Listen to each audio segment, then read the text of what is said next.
Welcome to this episode of DIY3DTech.com. In this episode, we're going to be mixing ABS and hips together. Now, kind of a little bit of an unfair comparison because ABS and hips, just like ABS and ASA, are sort of kissing cousins, if you will. So, came out really well. The printing parameters for ABS and hips are basically the same.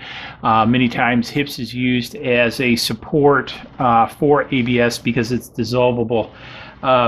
So actually came out really nice, and so you guys can see that it is possible that the part comes out really nice.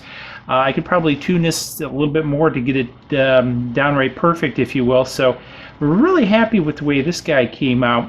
And you can kind of see the mixing. So in this particular case, ABS was yellow, the hips was black. It's predominantly black. And this kind of goes back to the prior episode that I did with between ABS and TPU, where I couldn't get the TPU to pass through. I'm kind of betting the viscosity is probably a little bit more aggressive on the hips than it was the ABS in this case, and so it was more of a dominant filament as it passed through the extruder. So rather interesting. I did notice that the hips was a little bit chewed up when I pulled it back out of the Bowden tube. You know, not too bad, but obviously there were some competing pressures as the filaments were feeding in. As I covered out in a prior episode, basically what we have is we have the two filaments coming into the hot end. And I think both of these are you know, pretty aggressive filaments, and so I think there were back pressures on both of them as they came into the hot end.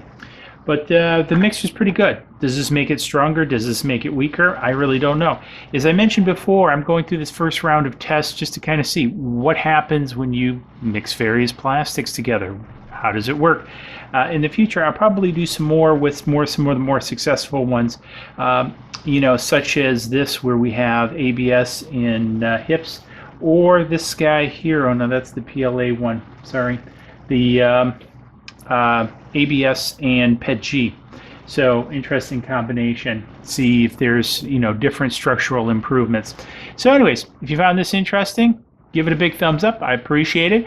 Let me know in the comments below, what would you use an ABS hips combination for?